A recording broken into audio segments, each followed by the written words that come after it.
Welcome back after the break. چلتے ہیں news کے بقیہ حصے کی جانب.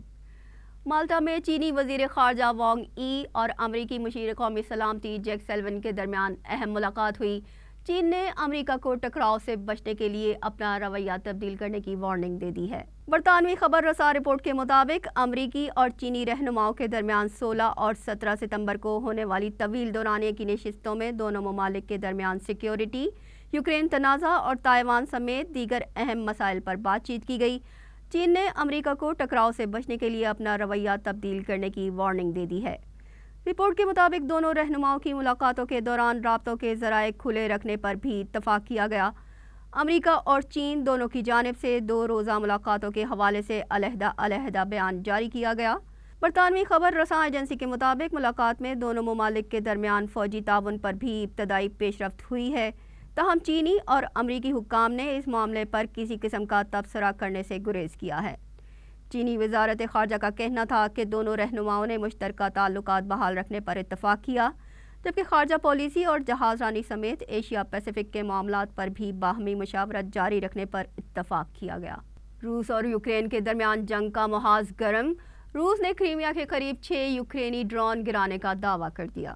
وزارت دفاع سے جاری بیان میں کہا گیا کہ ڈرون کو شمال مغربی اور مشرقی علاقوں کی جانب حملے سے قبل ہی تباہ کر دیا گیا. گزشتہ دنوں یوکرین نے کریمیا میں روسی فوج پر ڈرون کے ذریعے حملوں کا آغاز کیا تھا. رائٹرز نیوز ایجنسی کی رپورٹ کے مطابق روسی فوج کا کہنا ہے کہ ڈرون طیاروں کو کریمیا کے شمال مغرب میں 40 کلومیٹر کے فاصلے پر مار گرایا. بیان میں کہا گیا ہے کہ ایئر ڈیفنس فورسز نے یوکرین ڈرون طیاروں کا پتہ لگایا جنہیں الیکٹرانک جیمنگ کے ذریعے بے اثر کر دیا گیا. بحیرہ اسود کے نئے روٹ سے 2 کارگو بحری جہاز یوکرین پہنچ گئے.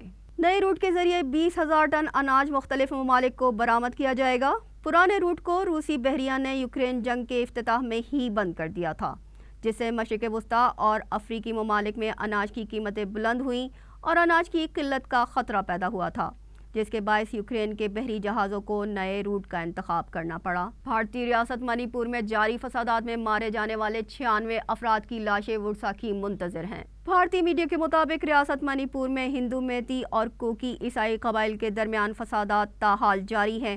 ریاست کے مختلف علاقوں میں کوکی عیسائی قبائل کو نشانہ بنایا جا رہا ہے. گزشتہ چند دنوں میں تقریباً 96 میتیں ریاست کے دارالحکومت امپھال کے اسپتالوں میں لائی گئیں. بیشتر لاشیں پہاڑی اضلاع سے تعلق رکھنے والوں کی ہیں، جن کے ورثاء ہندو میتی قبائل کے حملوں کے ڈر سے میدانی علاقوں میں جانے سے کتراتے ہیں. اسپتال انتظامیہ کا کہنا ہے کہ گنجائش سے زیادہ میتیں نہیں رکھ سکتے. منی پور میں شروع ہونے والے فسادات کے دوران سینکڑوں کوکی عیسائی مارے جا چکے ہیں. موسمیاتی تبدیلی سے معمول سے زائد درجہ حرارت کی وجہ سے پاکستان میں 2040 تک 1.5 لاکھ اموات ہونے کا خدشہ ہے. امریکی اخبار واشنگٹن پوسٹ اور کاربن پلان کی تحقیقاتی رپورٹ کے مطابق سال 2030 تک دنیا بھر میں 50 کروڑ افراد کو کم از کم 1 ماہ کے لیے شدید گرمی کا سامنا کرنا پڑے گا. شدید گرمی کا سامنا کرنے والے 50 کروڑ میں سب سے زیادہ بھارت کی 27 کروڑ کی آبادی شامل ہے. اس کے علاوہ پاکستان میں بھی 2030 تک 19 کروڑ افراد گرمی سے متاثر ہو سکتے ہیں. رپورٹ میں خبردار کیا گیا ہے کہ 2040 تک معمول سے زائد درجہ حرارت پاکستان میں سالانہ 1.5 لاکھ اموات کا سبب بن سکتا ہے. سیٹلائٹ کی مدد سے حاصل معلومات کے مطابق انٹارکٹیکا کے گرد برف کی تہ ماضی کی نسبت بہت کم رہ گئی ہے، جو خطرناک طوفانوں کا باعث بنے گی. ماہرین نے برف کی موجودہ کیفیت کو ہوش اڑانے والی قرار دے دیا اور خبردار کیا کہ غیر مستحکم انٹارکٹیکا کے دورس اثرات ہو سکتے ہیں. اس سے سمندر کی سطح میں اضافہ ہوگا جو خطرناک طوفانوں کو جنم دے سکتا ہے. خطرناک طوفان ساحلی آبادیوں کو مٹا بھی سکتے ہیں.